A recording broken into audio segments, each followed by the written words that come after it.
Du décryptage de l'actualité sur Sika. Mesdames et messieurs, bonjour. 3 sujets sont au sommaire de cette émission au Congo-Brazzaville. Le président Denis Sassou Nguesso a prêté serment dimanche dernier pour un nouveau mandat à la tête du pays après 32 ans de pouvoir. Le président congolais promet mettre son mandat sous le signe de la rupture à travers des actions fortes contre la corruption et pour la relance économique de son pays. Mais quelles devront être les priorités pour le nouveau mandat du président Denis Sassou Nguesso au moment où l'opposition crie à la confiscation du pouvoir? Le décryptage se fera dans un instant avec nos invités. Puis au Zimbabwe, l'opposition au président Robert Mugabe était dans la rue la semaine dernière pour protester contre la mauvaise gouvernance, ceci sous escorte policière. Cette manifestation de l'opposition intervient après celle de 2007 où l'opposant Morgan Tsvangirai avait été bastonné par les forces de l'ordre. Le président Robert Mugabe serait-il enfin prêt et favorable au respect des droits humains dans son pays? Nous lançons le débat. Dans un instant, enfin, la lutte contre le Boko Haram au Nigeria. Le monde est resté sans nouvelles depuis 2 ans des filles de Chibok. Pendant ce temps, les parents accusent le gouvernement de lenteur dans la gestion de ce dossier. Que sont devenues les lycéennes de Chibok? C'est une interrogation qui sera discutée dans cette émission également avec nos invités. Mais en attendant de lancer le débat, madame, monsieur, je vous propose de suivre ici le point de l'actualité à travers ce flash d'information. Au Soudan du Sud, le chef de la rébellion, Riek Machar, qui était attendu ce lundi dans la capitale Djouba, a repoussé son retour à mardi pour des raisons logistiques. Riek Machar doit se rendre à Djouba pour prendre ses fonctions de vice-président après sa réinstallation à ce poste en février par le président Salva Kiir, ce qui a permis la relance de l'accord de paix signé le 26 août 2015.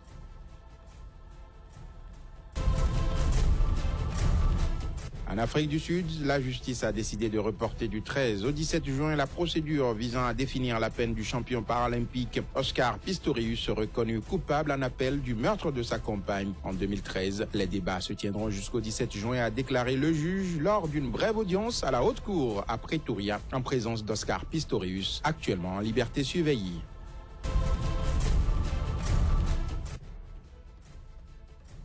Au Niger, la coalition pour une alternance en 2016 qui regroupe les partis de l'opposition a décidé de rejoindre le nouveau Parlement pour mieux recadrer son combat. La COPA 2016, qui compte 53 députés sur les 171, ne reconnaît toujours pas la légitimité du président Issoufou Mohamedou, qu'elle qualifie d'usurpateur à l'issue de la présidentielle du 20 mars dernier. Votre émission Angle de vue de ce jour reçoit pour vous 2 invités pour décrypter l'actualité. J'ai sur ce plateau le journaliste Donkla Mabalo. Il est le directeur de la radio Soleil FM qui émet depuis le Bénin. Donkla Mabalo, bonjour et bienvenue sur le plateau de Sika. Bonjour Joël, bonjour à tous les téléspectateurs. J'ai également sur ce plateau mon 2e invité, il a nom, Maître Alain Ouroula. Il est avocat inscrit au barreau de Cotonou. Maître Alain Ouroula, bonjour et merci d'avoir accepté notre invitation. Bonjour Joël, bonjour Donkla. Bonjour maître. Comme je vous le disais, madame, monsieur, nous allons démarrer dans un instant le débat, mais ce sera après cette virgule.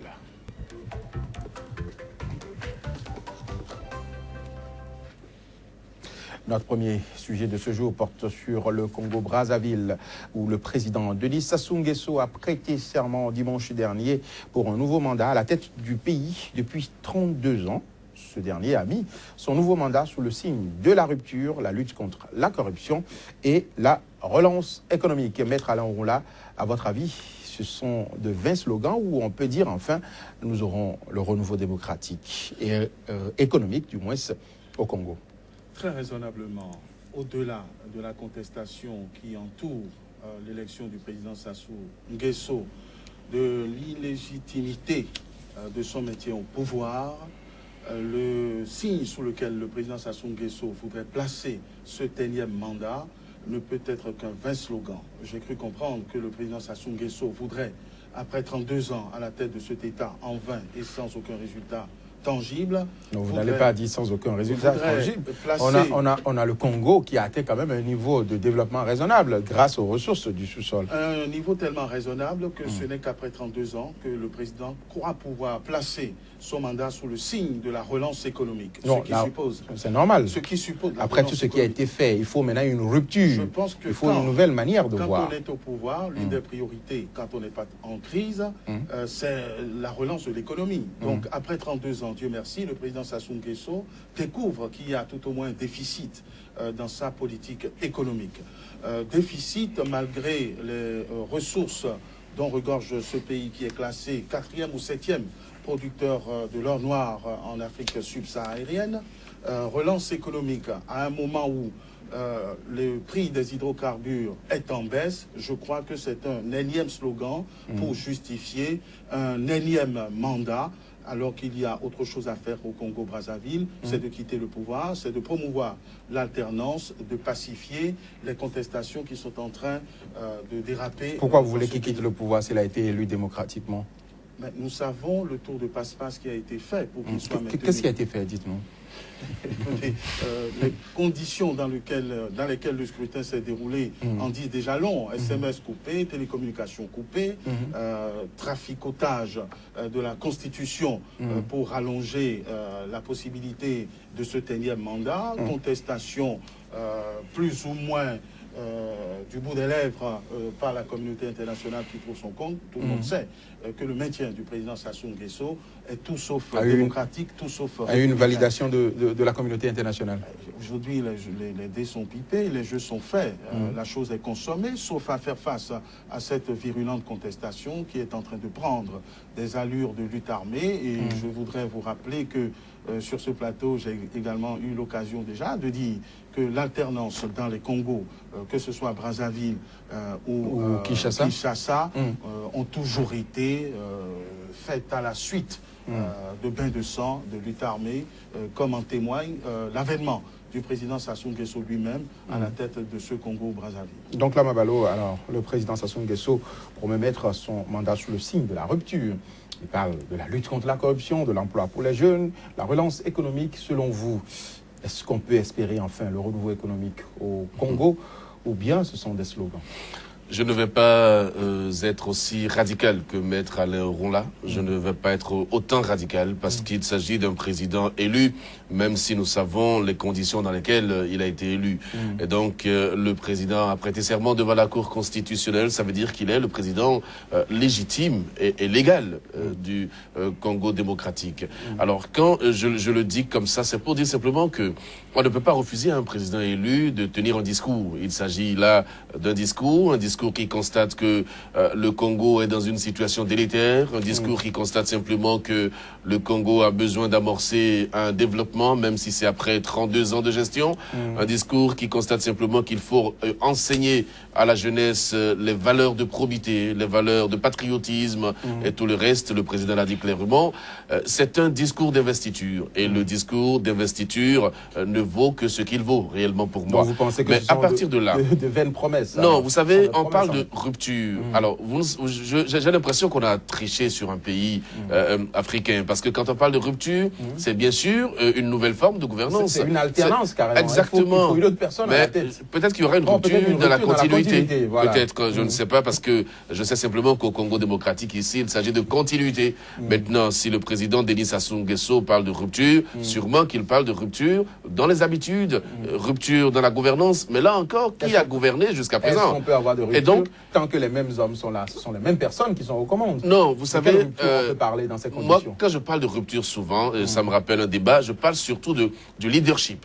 Parce que vous pouvez avoir les mêmes personnes, mais si à la tête de ces personnes-là, vous avez quelqu'un qui n'a pas un leadership avéré, on peut ne pas avoir le même résultat. Mais si vous avez géré d'une manière donnée pendant 32 ans, oui, ce n'est pas en quelques minutes que vous allez nous non, dire ce n'est pas en quelques minutes, en quelques années. 32 ans de gestion, on a vu ce que ça a donné. J'ai pris l'habitude, n'est-ce pas, de faire confiance aux gens pour voir un peu jusqu'où ils peuvent nous amener. Oui, mais il y a si le président, il y a le passif là maintenant, ça se voit. Oui, d'accord. Mais peut-être que le président Denis Sassou Nguesso tient désormais l'occasion de faire la différence. Moi, je ne sais pas. Je ne peux pas le juger dès maintenant. Je sais simplement que les conditions de son élection étaient des conditions pas du tout souhaitables au point un pays démocratique.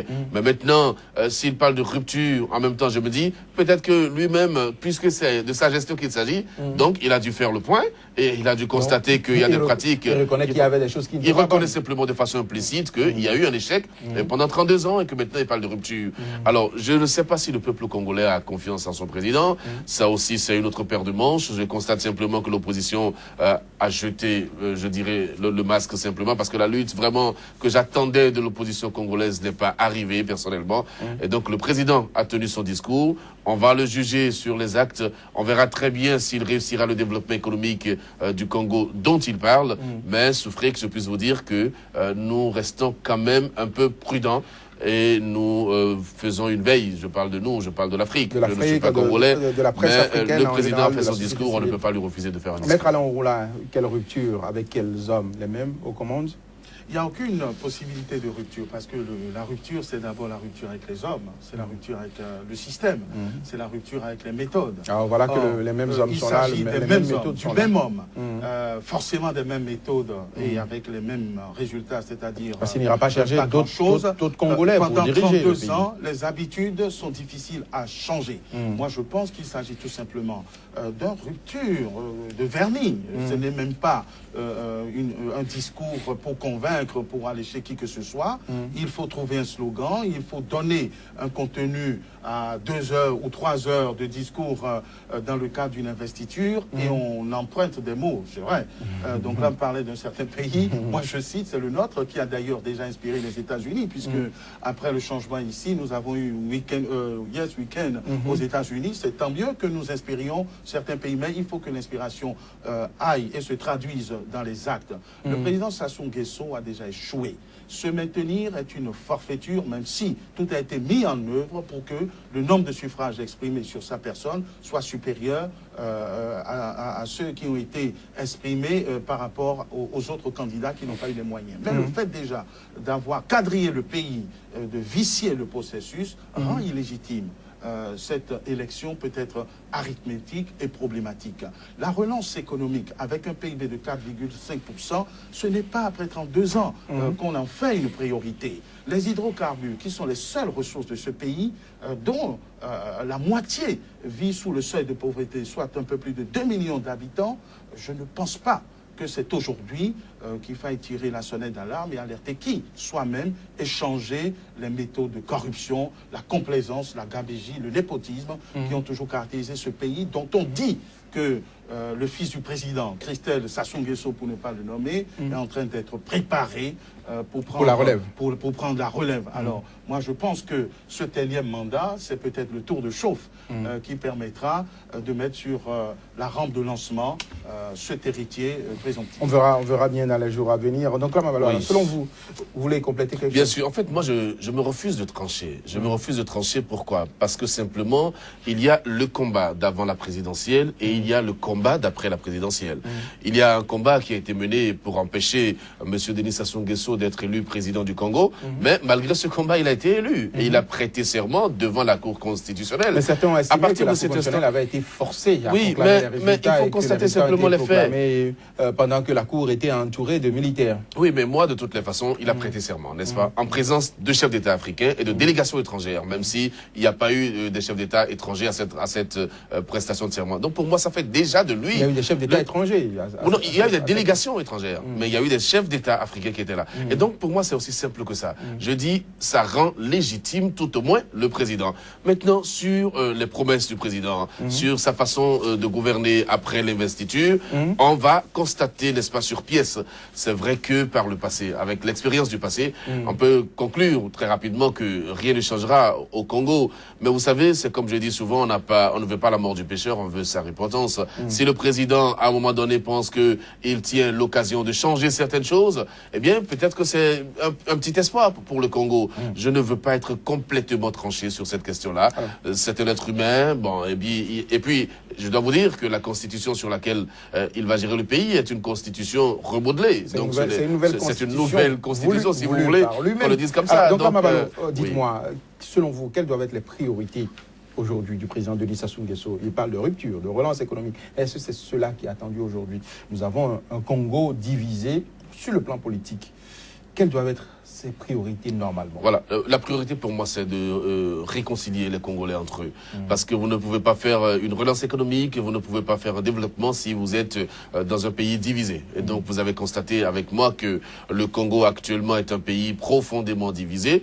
Le président a d'abord comme première priorité pour moi de réunir les Congolais et donc de leur donner un nouvel espoir. Donc, pour moi, c'est une priorité. Un dialogue politique. Exactement. Deuxième priorité, lorsqu'on a pu rassembler les uns et les autres, les fils donc d'un même pays, il faut penser au développement de ce pays. Donc la question de la relance économique, telle que le président Denis Sassou Nguesso le pense, et ça c'est important pour moi. Il a parlé de la jeunesse. Vous voyez, ça fait quand même 60% de chômage. Le taux de chômage est quand même assez élevé au Congo, et donc il faut donner un nouvel espoir également à la jeunesse en la mettant au travail. À aucun moment il n'a parlé de la pacification de la classe politique.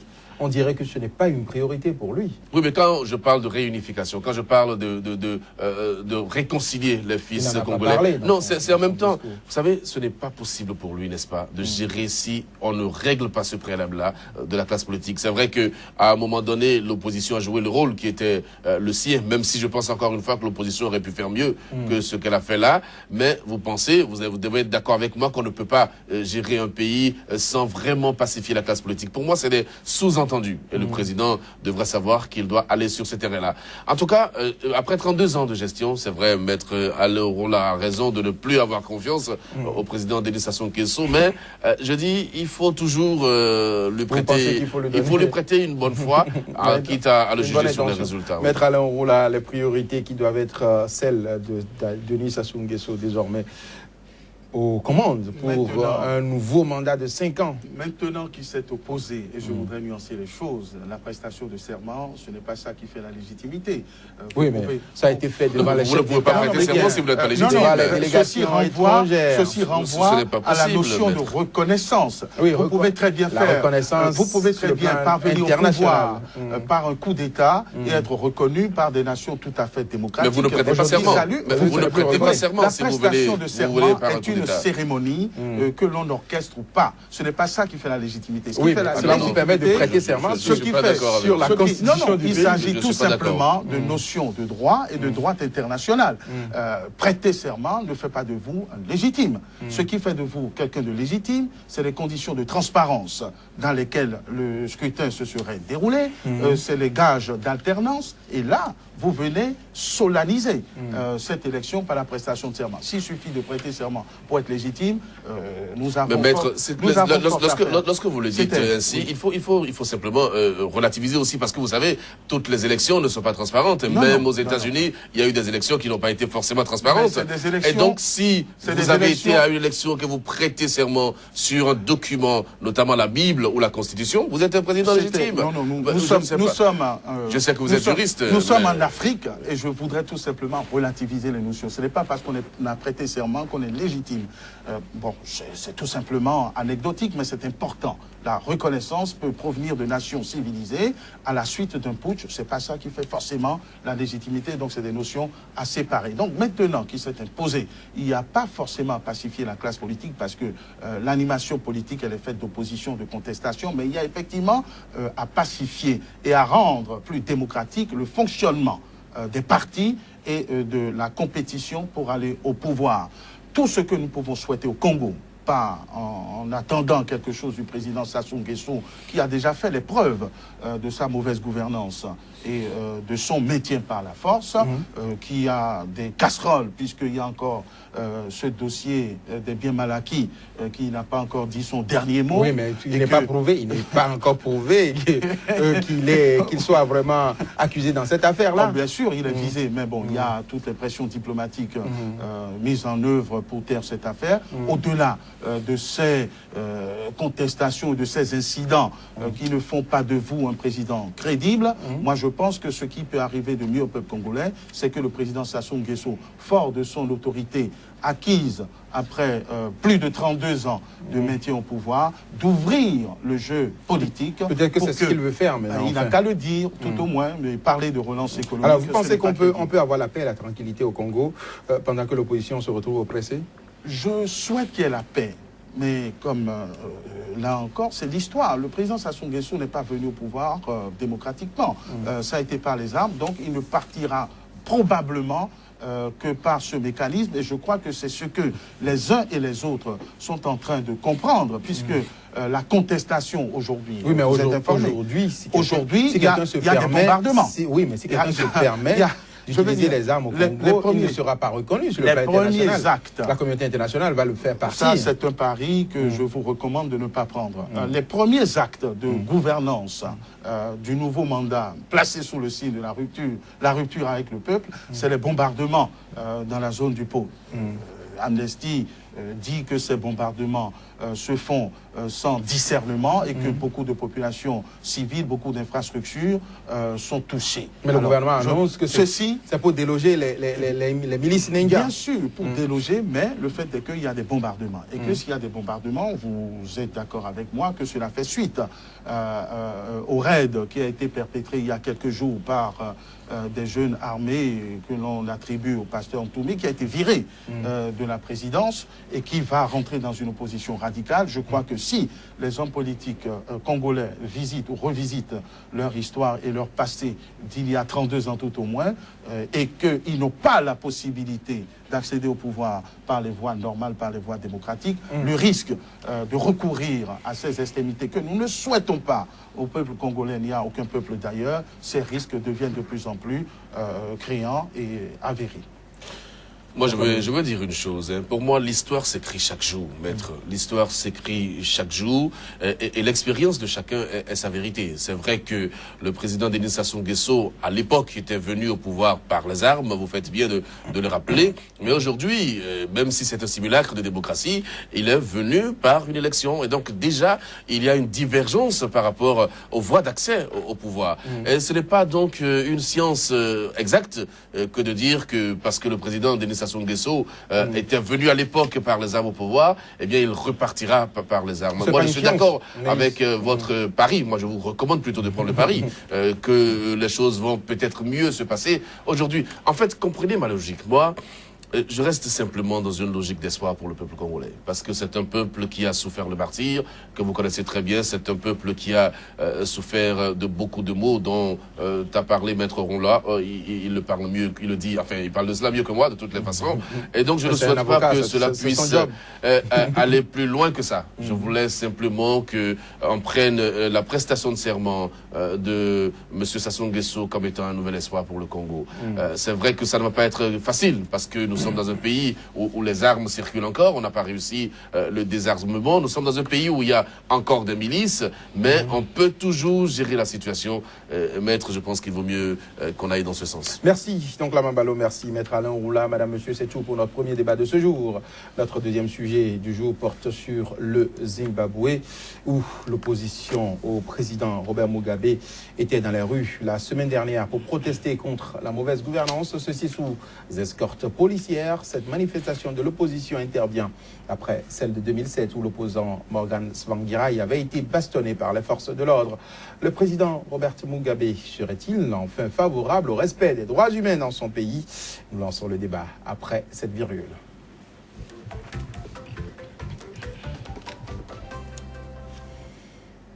Nous sommes de retour sur le plateau de Sika, donc Lamin Balo, une manifestation pacifique de l'opposition sous escorte policière au Zimbabwe. Est-ce qu'on peut dire aujourd'hui que nous sommes à la veille du renouveau démocratique au Zimbabwe? Non, je crois que... C'est là que vous avez fait rire. Oui, on ne peut pas tirer cette conclusion parce que vous connaissez très bien Robert Mugabe. On a enfin l'opposition qui peut marcher sous escorte. C'est vrai que ça fait 10 ans que c'est arrivé dans ce pays-là, mais tout de suite, tirer la conclusion que nous sommes à la veille de renouveau démocratique. Oui, je suis d'accord. Il faut un début. Peut-être que vous me prenez au mot, parce que j'ai encouragé les bonnes intentions dans le cas congolais. Voilà, donc il faut et vous aurez souhaité également. Que j'encourage également les bonnes intentions dans le cas zimbabwéen, mais vous connaissez le président Robert Mugabe. À 92 ans, si il continue les fracas qu'on lui connaît, j'ai bien peur qu'il ne les emporte vraiment jusque dans sa tombe. Je ne sais pas si c'est parce qu'on a accompagné une manifestation de l'opposition sous des escortes policières qu'on peut dire. Oui, d'habitude. Dans le sang, en plus. Peut-être que il a été visité par le Saint-Esprit à un moment donné, et il a pu accepter ça, mais moi je ne tire pas du tout la conclusion. Monsieur Mugabe reste ce qu'il est. Et lui, vous savez très bien comment il tient, n'est-ce pas, la gestion de son pays. Tsvangirai a l'expérience déjà de la répression policière. En 2007, il avait été voilà, vous avez, et puis il a même perdu son épouse dans cette affaire-là, donc il a été mutilé sérieusement. Et puis il n'a pas refusé non plus de participer à un moment donné à la gestion du pouvoir avec le président. C'était un arrangement, il fallait faire un gouvernement d'unité nationale. Mais aujourd'hui, il se retrouve encore. Oui, non, donc pour moi c'est un recommencement au Zimbabwe. J'attends simplement que le président Mugabe, je ne lui souhaite pas de partir maintenant, mais bon, donc ça c'est vous qui le dites. Mais il a dit à 92. Oui, mais je pense que... Il a affirmé qu'il est prêt à gérer le pays jusqu'à 100 ans. Il faut l'accompagner jusqu'à la fin de ses jours. Maître Alon, là. Oui, mon ami, donc là, l'espérance distributive est paradoxale, parce que là où il y a des signes encourageants, ils freinent des quatre fers. Non. Deux environnements différents, deux réalités différentes. Et là où la situation est pourrie, on trouve qu'il faut rêver. Alors, je vais emprunter cette dose d'optimisme que je n'ai jamais perdue d'ailleurs pour dire que c'est un très bon signe, c'est un excellent signe, puisque depuis fort longtemps, depuis jamais, je dirais, il y a eu une manifestation encadrée par les policiers, non pas avec leur, comment ça s'appelle, leur matraque, ou leur fusil, leur mitrailleur, mais 2000 personnes, d'après les estimations, dans les rues, sans qu'aucun incident n'ait été déploré. C'est un très bon signe. Qu'est-ce qui explique la chose? Est-ce que c'est vraiment parce que le vieux lion a été visité par le Saint-Esprit? J'en doute. Il y a peut-être des pressions diplomatiques, même de ses amis chinois, là-dessous. Et il y a aussi que le vieux lion se fatigue. Il a toujours eu des pressions, mais il a toujours joué avec ces pressions. Vous savez que c'est quelqu'un qui est dans une posture anti-occidentale. Et donc, quand les pressions viennent des États-Unis, de la France ou de l'Angleterre... il est allergique. Il est allergique. Maintenant, il y a de bonnes relations avec le gouvernement chinois qui lui a décerné un prix de la paix qui n'est pas très Nobel, mais qui ne serait pas loin en chinois. Donc, je pense que il y a ces pressions pour adoucir un peu le vieux lion. Il y a par ailleurs l'âge aussi qui vous oblige à sagesse ou qui vous oblige à moins mordre. Je crois que cela doit contribuer également à ce que le vieux lion laisse faire. Enfin, il y a quand même un vent de contestation répétée qui gagne la population.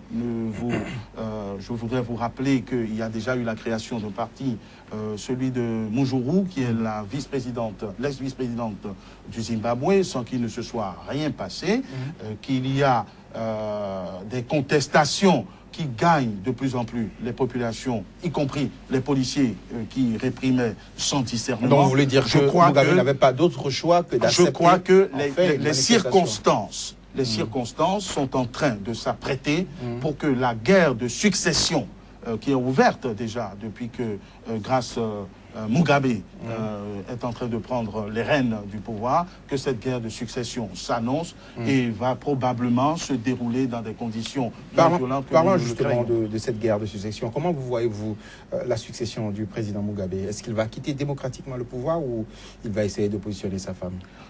Ce n'est pas évident qu'il quitte. Quand on lit ses discours, quand on l'entend parler, il a l'intention de rester le plus longtemps possible. Je crois qu'à une question qui lui a été posée sur son éventuelle mort annoncée, le président Robert Mugabe a dit, mais c'est comme si vous me demandiez, pourquoi vous ne me demanderiez pas de quitter le Zimbabwe?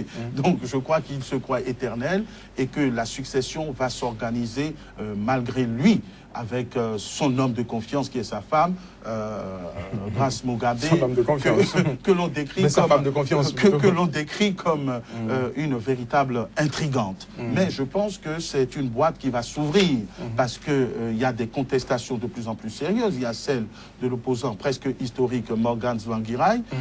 Ce rang a été rejoint par une autre femme de confiance cette fois-ci, qui est donc... Oui, mais quand on sait que la famille Mugabe tient quand même solidement les commandes du pays, est-ce que vous pensez vraiment que cette opposition pourra vraiment faire quelque chose? Il faut espérer que ça cède. Et c'est en train de céder. La preuve, c'est que cette manifestation a pu être organisée. C'est un fait quand même qui n'est pas anodin au Zimbabwe.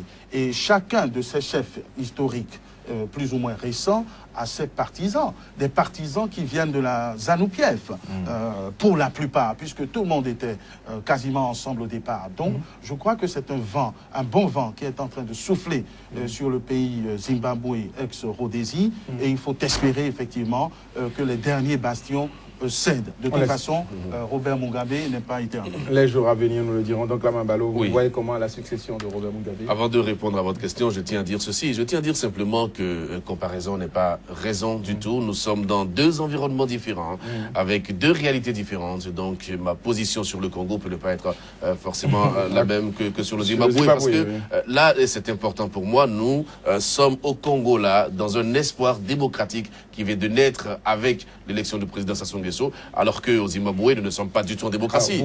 Sauf le contraire. On n'est pas du tout en démocratie. On n'est pas du tout en démocratie au Zimbabwe. Vous savez très bien dans quelles conditions on est dans ce pays-là. Oui, et donc c'est pour ça que... Peut-être que c'est le début de la démocratie. Non, c'est pour ça que moi, je suis agréablement surpris de la décision de Mugabe d'accompagner une telle marche. Je ne pense même pas du tout aux pressions, même qu'elles viennent des Chinois ou pas, parce que Mugabe nous a habitués à ne jamais céder aux pressions. Et donc, ce que Maître dit, peut-être expliquer, mais moi, ça ne me convainc pas du tout. Vous pensez juste que c'est une stratégie, il a voulu voir un peu vous savez, cette opposition. Quand on est à ce niveau de décision, et puis après toutes ces années, on laisse peut-être faire quelques fois. Parce qu'il sait très bien que l'opposition ne lui prendra pas le pouvoir. Mugabe n'a aucune menace sur je dirais, son programme et sur son mandat. Vous le savez très bien. Et vous êtes d'accord avec moi qu'il pense même qu'il est éternel. Donc, laisser encadrer une manifestation de 2000 opposants, pour moi, ça peut être un peu simplement comme un pavé jeté dans la mer ou dans la mare, si vous préférez. Donc, c'est peut-être quelque chose comme ça. Mais de là à tirer la conclusion que les positions ne sont pas rigides, selon le cas, je trouve que non, ce n'est pas le cas du tout. Alors, ensuite, pour la succession de Mugabe, je suis dans la même logique que Maître Oronla. Après avoir vécu autant d'années ou après avoir dirigé pendant autant d'années le Zimbabwe, et donc je suis sûr que la succession va être difficile, mais on va laisser les choses se faire. Moi, de ma position ici et sur un plateau de télévision, je ne peux pas vous dire exactement comment ça va se passer d'ici quelques années. Oui, mais il va certainement tenter de remettre le pouvoir à sa femme, puisque sa femme aujourd'hui commence déjà par s'agiter dans les couloirs du pouvoir. Mais la femme n'est pas l'homme. La femme de Mugabe n'est pas Mugabe. Et donc, elle peut ne pas avoir la même poigne que son mari, ou elle peut même avoir plus de poigne que son mari. Moi, je ne peux pas tirer une conclusion à partir d'ici. Mais ce qui est certain, il y aura un successeur à M. Mugabe. Et c'est ça la problématique même de ce pays, la succession. Et ça m'amène à reposer le problème de la succession dans la plupart des pays africains. Vous constatez simplement que les chefs d'État, lorsqu'ils sont dans leur position, eh bien, ne réfléchissent pas sur leur succession. Et ils pensent qu'ils sont éternels. Et après, quand ils quittent le pouvoir, ça devient le déluge. C'est un peu comme après moi le déluge, malheureusement. J'ai bien peur que le Zimbabwe ne tombe vraiment dans une situation difficile. Merci. Donc, Lamin Balo, merci, Maître Alain Oula, Madame, Monsieur, c'est tout pour notre deuxième sujet de ce jour. À présent, un nouveau point de l'actualité sur le continent africain avant la troisième partie de cette émission. Au Soudan du Sud, le chef de la rébellion, Riek Machar, qui était attendu ce lundi dans la capitale Djouba, a repoussé son retour à mardi pour des raisons logistiques. Riek Machar doit se rendre à Djouba pour prendre ses fonctions de vice-président après sa réinstallation à ce poste en février par le président Salva Kiir, ce qui a permis la relance de l'accord de paix signé le 26 août 2015.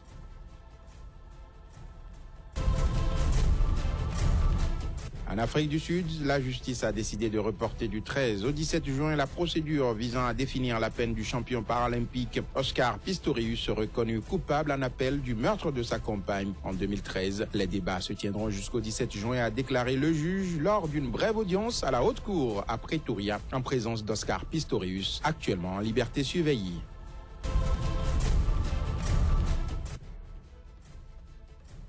Au Niger, la coalition pour une alternance en 2016 qui regroupe les partis de l'opposition a décidé de rejoindre le nouveau Parlement pour mieux recadrer son combat. La COPA 2016, qui compte 53 députés sur les 171, ne reconnaît toujours pas la légitimité du président Issoufou Mohamedou, qu'elle qualifie d'usurpateur à l'issue de la présidentielle du 20 mars dernier.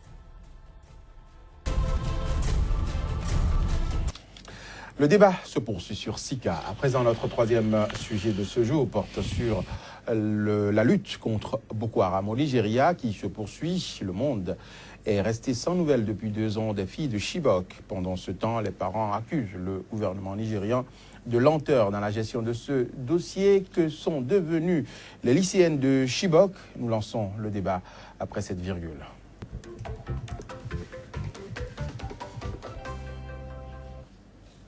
Cette émission se poursuit avec mes invités, donc Lama Balo de la radio Soleil FM et Maître Alain Oula du barreau de Cotonou au Bénin. Maître Alain Oula, les parents des lycéennes accusent le gouvernement du président Mohamedou Buhari de ne pas faire suffisamment d'efforts pour retrouver leur fille. À votre avis, est-ce qu'il y a une chance qu'on retrouve encore ces lycéennes? Il faut avoir un immense espoir parce que tout porte à croire que ces filles enlevées ont été sacrifiées sur l'autel de l'impuissance, de l'incapacité ou de la réelle politique.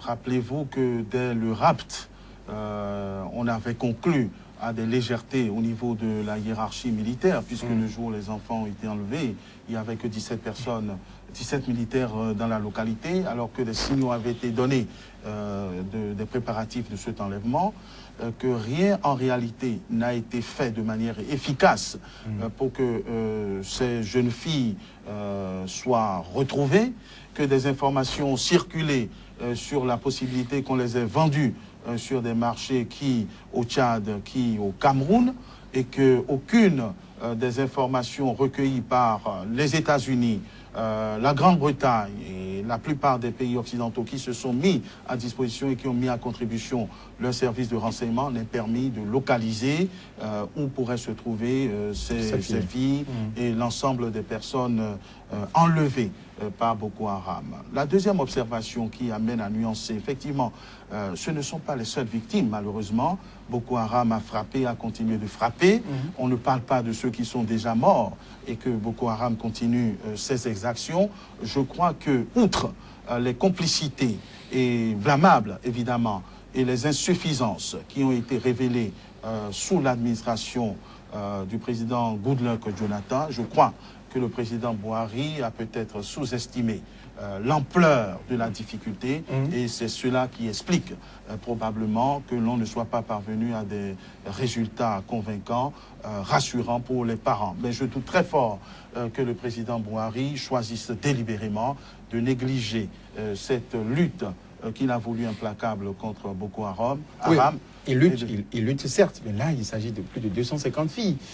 Comment est-ce que 250 personnes peuvent disparaître, peuvent s'évaporer aussi banalement dans un pays? Non, ces 250 personnes ne se sont pas évaporées. Ces 250 personnes ont été enlevées. Oui, mais on ne retrouve aucune trace. Enlevées.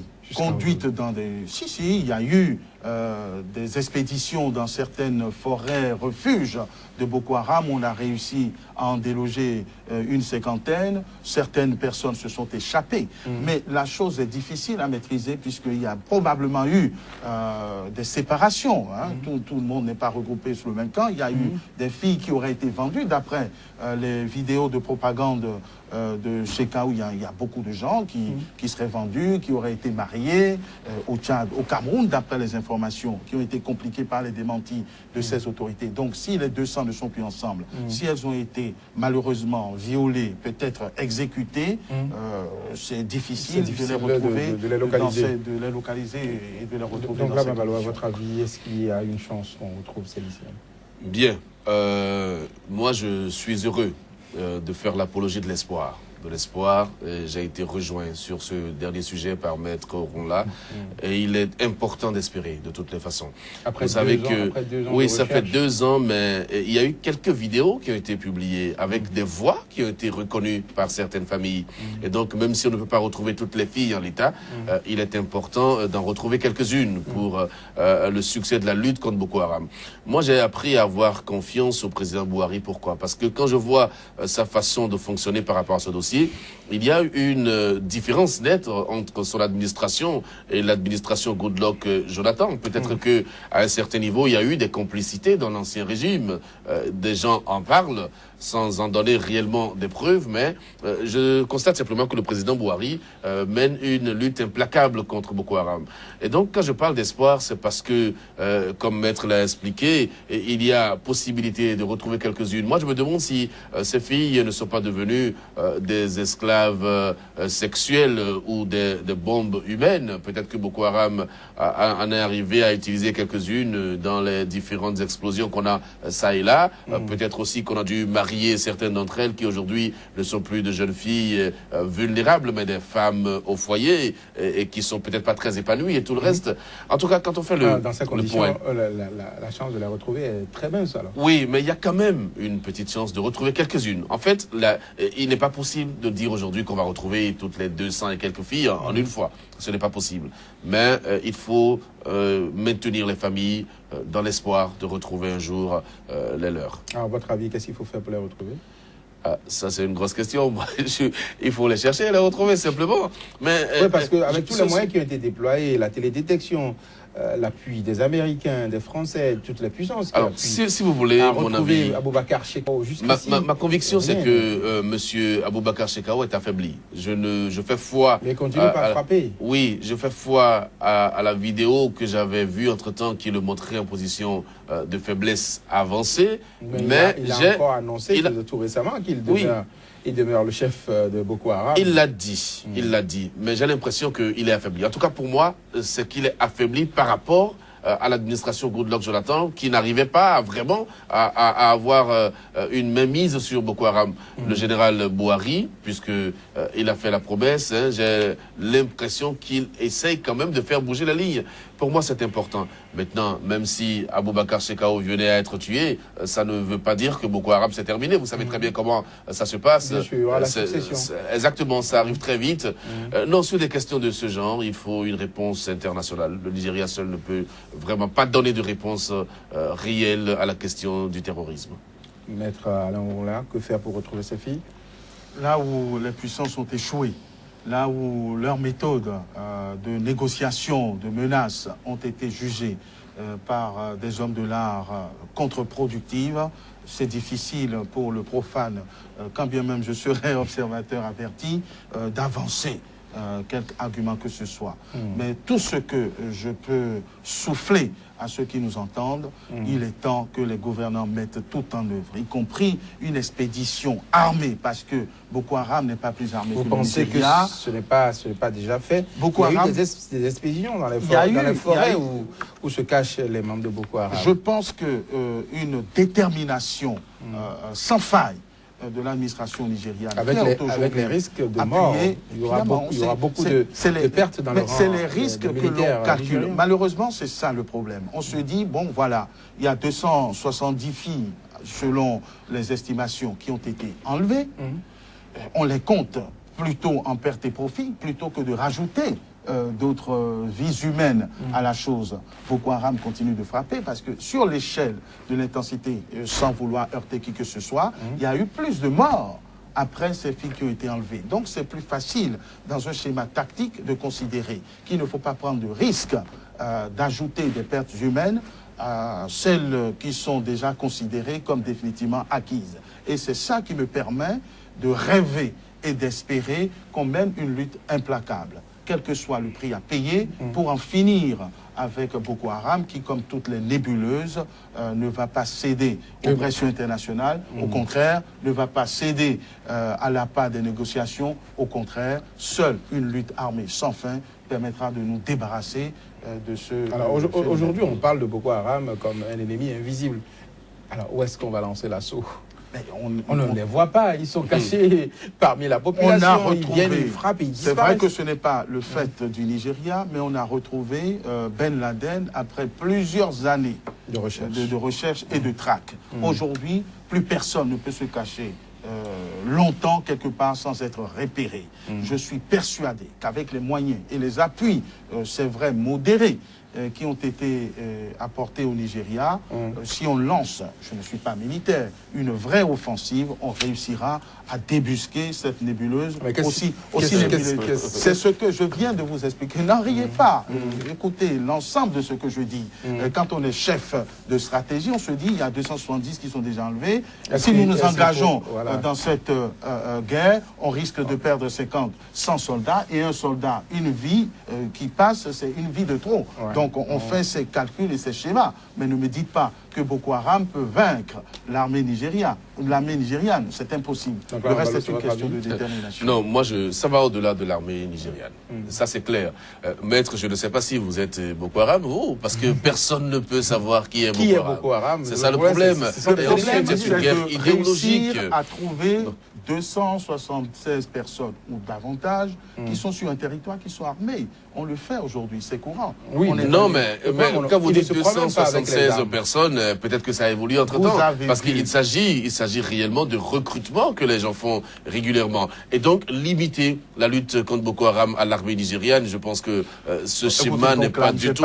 Non, j'ai dit seule l'armée. Le terrorisme a été vaincu en Algérie. Le terrorisme a été vaincu ailleurs. C'est les méthodes qui ont été utilisées pour vaincre le terrorisme que je souffle. Je ne suis pas un spécialiste de la lutte antiterroriste. Non, si vous nous soufflez ça, vous devez aller dans tous les détails. En tout cas, moi, je souhaite simplement qu'on puisse vaincre le terrorisme. Et là, ce que j'ai voulu vous faire comprendre, c'est que même si Boko Haram n'est pas plus armé que l'armée nigériane, il faut une réponse internationale au terrorisme. Vous avez déjà vu les chefs d'état-major des différentes armées africaines se réunir, mais qu'est-ce qu'ils ont pu faire à l'époque? Est-ce qu'il s'agit simplement d'armement? Il s'agit, oui, d'armement, mais il s'agit également de stratégie de guerre et tout le reste, parce que nous avons malheureusement des armées dont, je ne sais pas, la crainte de la mort est là, palpable. Lorsque vous avez en face de vous un soldat... Des militaires qui ont peur de mourir. Et vous avez des militaires qui, lorsqu'ils avancent un peu, pensent à leur famille derrière. Le combat est très difficile. Mais ce n'est pas pour ça non plus qu'il ne faut pas avoir d'espoir. Je pense qu'il faut quand même essayer de résister et de faire retrancher les soldats de Boko Haram. Donc, la Mambalo, merci Maître Alain Roula. Madame, Monsieur, ce sera tout pour votre émission Angle de vue de ce jour. L'information se poursuit sur Sika et sur www.sikatv.fr.